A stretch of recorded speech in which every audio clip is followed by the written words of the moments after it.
This story is called Rupert Gets Tutored on Tools. Rupert the rabbit thought he was having a dream. He heard a giggle and a silly little scream. He'd been laying in the long green grass enjoying the sun after a long day of playing, eating, and having fun. He was just resting on the edge of the shady green place in the round meadow the people used as their sacred space. That's when he heard it, that very special kind of noise, the one that reminded him of all the girls and boys. Then before he had time to move, before he could get away, suddenly there were people all around him, blocking his way. And so he just stayed waiting there by that thick grove of shady trees, wishing he could be among the cypress with their long knobby knees. As he sat there quietly, he wondered why they were here, and what they might be celebrating at this time of the year. There weren't as many people this time, he could tell right away.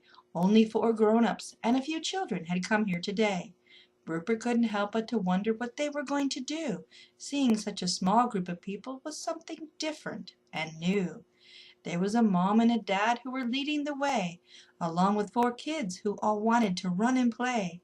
2 other ladies came along too, to give them a hand, and 1 small baby who didn't look old enough to stand. He heard the mom say she was going to teach them something new, and they all needed to gather so they would know what to do. She flared her skirt and sat herself right down on the green, grassy ground, waiting for everyone else to do the same and gather around. She had a strange box in her lap, one with 3 moons on its lid. She opened it carefully, and everyone gasped when she did. She turned the box around then so everyone could see what she had inside. Today we'll learn about some special tools, she said, and I will be your guide. Here are some of the things that we use and the magical things we do. I'm going to take time today to explain each of these things to you. Rupert moved in a little closer so he could get a better view. He didn't want to miss out on what they were going to say or do. Holding it up for all to see, she said, "This tool is a dagger, knife, or blade. It's used to direct energy, and it doesn't matter if it's bought or homemade. Because people and their languages have long come from many different lands, there are different ways to say many words, as you will come to understand.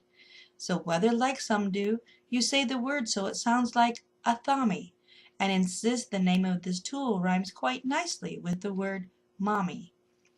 Or instead, that what I hold in my hand is an antheme. What's important is your intention, and not the word you say.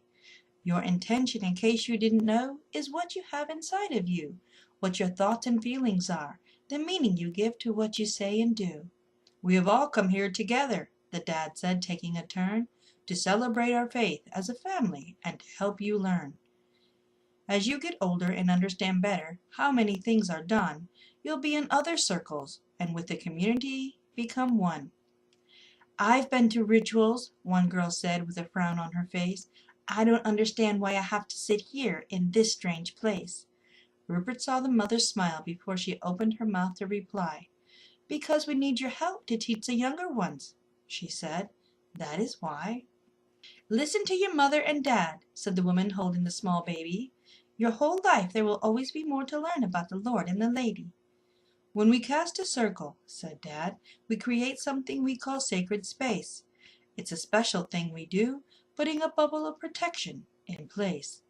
"Bubbles?" the little boy asked, looking up into the face of his dad. "Yes, it is a place to keep in good energies and keep out all the bad. Like your mother told you what we mean to do in our minds and hearts. Of everything we do, intention is the most important part." With stick in hand, the youngest girl asked, "Do we draw a circle on the ground?" "No," another said. "Draw it in your mind as the high priestess walks around." "But what about my dad?" the little boy asked. "He's the high priest, you know. He knows all about the stuff they talk about, as above, so below." "You people are crazy. I don't understand you," Rupert heard another voice say. He thought it must belong to the other boy who had come with the people this day. "Calvin, you stop that!" One woman raised her voice. "That isn't nice to say." "It's all right, sister," said the dad. "We're here to learn together today." "But why?" one girl asked. Did we have to come all the way out here? Couldn't we have stayed at home where the mosquitoes don't buzz my ears? Yes, of course we could have, answered the mom with a smile big and wide, but we often feel closer to God and Goddess when we're here, outside. All right, said the woman with the baby. Everyone be quiet. Let's listen first and ask questions later, she said. Everyone try it. So the antheme, said the dad, holding it up for everyone to see, is one thing we can use to cast a circle and direct our energy. But I like using a wand, said the girl, still waving a stick around. It's good for much more, agreed Mom, than drawing a circle on the ground. Well, sure, said Kevin with something in his tone that said he was being mean, as long as you remember to use the part that's brown and not leafy green. Really, son, his mother said, trying to be nice and remain calm.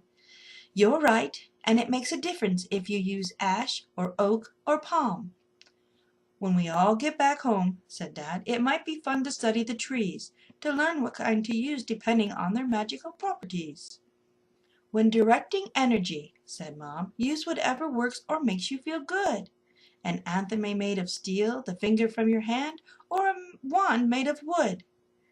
What about the wand I have at home with glitter and a star on the end? Can I use that one too? Asked the little girl. Or is it just for pretend? Remember, your intention is what makes a difference in how things are done. If you use respect and love in what you do, then you can use either one. It's the same, Mom explained, no matter how or what we use or do. You need to know what's most important is what's inside of you. Other tools we use are incense and candles, said the lady with brown hair, to represent, honor, or invite the elements of fire and air. Oh, said the oldest girl with surprise. Magic smells good. That's what I think. Well, that's true, Mom grinned, but be careful not to use the ones that may stink. Most of the things we use, said Dad, to help us when casting a spell, are used in special ways to help us focus in doing our work well. Like the candles, said the little boy.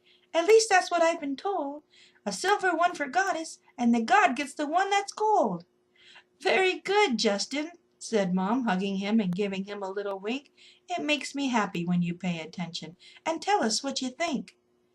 Some people ring a bell, the woman with the baby offered, nodding her head, to summon spirits, clear the air, start a ritual, or to finish it instead.